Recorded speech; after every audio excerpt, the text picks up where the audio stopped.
Imagine a situation in which the most powerful intelligence agency in the world is fully aware that a rebel group it is funding is trafficking cocaine on a large scale. Imagine that this cocaine is fueling an epidemic inside the United States. Imagine that when whistleblowers attempt to expose this truth, they are silenced. This is not fiction. It happened. And this is the story we are going to explore in this series. Welcome to Cocaine Politics, a video series based on the book by Peter Dale Scott and Jonathan Marshall. First published in 1991, this book is a detailed investigation into how the CIA, U.S. covert operations, and the Cold War created the conditions for one of the largest drug trafficking schemes in modern history. Throughout this series, we will explore 12 chapters of the book. We will examine how the geopolitical priority of defeating communism in Central America outweighed the priority of fighting drug trafficking. We will see how U.S. government agencies tolerated and, in some cases, facilitated the cocaine trade. And we will see how whistleblowers were silenced when they tried to reveal the truth. This series is more than drugs. It is about power, politics, and how geopolitical priorities can corrupt institutions and public policy. To understand this story, we need to go back to the Cold War. For nearly 40 years, from 1947 until 1991, the world was divided between two superpowers, the United States and the Soviet Union. This division was not only political or economic, it was ideological. It was a struggle between capitalism and communism. During this period, the CIA, the Central Intelligence Agency of the United States, conducted hundreds of covert operations around the world. These operations had one objective: to prevent the expansion of communism. It did not matter whether it was in Asia, Africa, or Latin America. If there was a risk that a country might fall to communism, the CIA intervened. These covert operations did not follow normal rules. There was little congressional oversight. There was no transparency. There was no accountability. The CIA had a mission, and it would do whatever it deemed necessary to accomplish it. And here is the problem. When you give an intelligence agency such a broad mandate with so little oversight, what happens? It begins to form alliances with questionable actors, people with their own interests, people willing to engage in illegal activities. Now let us focus on a specific place, Nicaragua. In 1979, something happened that terrified Washington. Nicaragua experienced a revolution.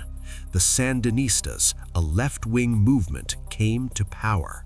For U.S. leaders, this was unacceptable. Nicaragua was seen as falling to communism. The Reagan administration decided it had to act. It could not allow Nicaragua to remain under Sandinista control. So the CIA began funding and training a group of rebels known as the Contras. The objective was simple: defeat the Sandinistas and restore a pro-American government. But there was a problem. The U.S. Congress opposed this effort. In 1984, Congress cut off funding for the Contras. This created a financial vacuum. The Contras still needed money to continue their war. And this is where the story becomes far more troubling. The Contras were based primarily in Honduras and Costa Rica, and those countries were major transit hubs for cocaine trafficking. Colombian cartels were moving cocaine through the region. The Contras were desperate for funding. The connection was almost inevitable. The Contras began working with cocaine traffickers. They sold cocaine. They used the proceeds to buy weapons, and they continued their war against the Sandinistas. Cocaine politics argues that the CIA knew this was happening, and not only did it know, it tolerated it, because defeating the communists was considered more important than stopping drug trafficking. It is within this context that Peter Dale Scott and Jonathan Marshall wrote Cocaine Politics. Published in 1991 after the end of the Cold War, the book is not merely a historical account. It raises fundamental questions about how the U.S. government operates, about how geopolitical priorities can corrupt institutions, and about how truth can be suppressed. Peter Dale Scott is a historian and researcher who spent decades studying CIA covert operations. Jonathan Marshall is an investigative journalist who reported extensively on U.S. foreign policy and intelligence. Together, they compiled official documents, congressional testimony, and interviews with government officials, journalists, traffickers, and mercenaries. They analyzed newspaper and magazine reporting and constructed a detailed narrative showing how cocaine trafficking became embedded in Contra operations. The book contains 12 chapters, each examining a different aspect of this story, from early connections between the Contras and traffickers, to government cover-ups, to the role of the media in ignoring the issue. So, what is the central thesis of cocaine politics? It is this. During the Cold War, and specifically during the fight against the Sandinistas in Nicaragua, the CIA and other U.S. government agencies tolerated and in some cases facilitated large-scale cocaine trafficking by Contra rebels. First, significant elements within the Contras were deeply involved in cocaine trafficking. This was not the work of a few corrupt individuals. It was a systematic operation involving multiple actors and multiple trafficking routes. Second, this cocaine was sold in the North American market. It fueled the cocaine epidemic of the 1980s. It devastated American communities, and U.S. authorities were aware of it.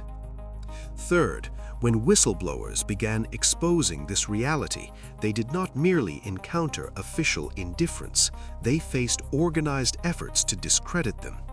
People who tried to tell the truth were threatened, intimidated, and silenced. And fourth, all of this happened because defeating communism in Central America was considered more important than fighting drug trafficking. When those priorities came into conflict, the war on drugs lost.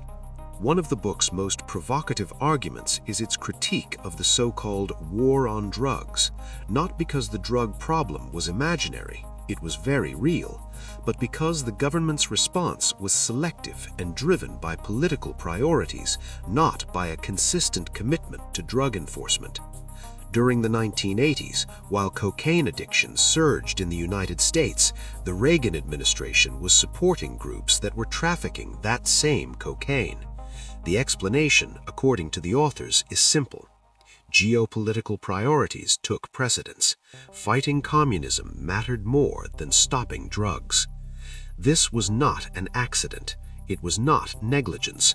It was a deliberate choice made at the highest levels of government, and that choice had devastating consequences. A crucial part of this story is the role of the CIA. The book does not claim that the CIA itself directly trafficked cocaine, but it does argue that the agency was aware of Contra involvement and tolerated it because the Contras served U.S. strategic goals. More than that, the book suggests that drug trafficking revenues were used to finance covert operations. This was not unprecedented. During the Vietnam War, the CIA had worked with opium producers in Asia to fund anti-communist operations. In Central America, cocaine played a similar role. When the truth began to emerge, efforts were made to contain and suppress it. According to the authors, this reflects a broader pattern in how covert operations are conducted, with limited oversight, limited accountability, and serious consequences for the public. Now that you understand the context and the central argument, let me explain how this series is structured. There will be 8 videos in total, covering all 12 chapters of the book. This introductory video establishes the background and the core thesis. In the next video, we will explore Chapter 1, the Kerry Report, the truth, but not the whole truth. We will examine how Senator Kerry investigated the Contra drug connection, what he uncovered, and why political pressure limited the investigation. Subsequent videos will examine CIA involvement with right-wing narco-terrorism, operations in Honduras and Costa Rica, the role of Colombian cartels, efforts to silence whistleblowers, corruption within law enforcement, and the role of the media. The final video will bring everything together, offering a broader reflection on what this history tells us about power, intelligence, and democracy. So why should you watch this series? Because it tells an important story that was largely ignored by the mainstream media. Because it raises critical questions about how governments operate and how truth can be suppressed. And because it offers powerful lessons about the intersection of drugs, power, and covert operations. If you are interested in geopolitics, history, intelligence, or simply well-documented stories that challenge official narratives, this series is for you. In the next video, we begin with the Kerry Report. A U.S. senator investigates the Contra drug connection, what he uncovers, and why political pressure can limit the truth. If you found this video valuable, please like, subscribe, and share it with others who should know this history. Thank you for watching, and we'll see you in the next episode.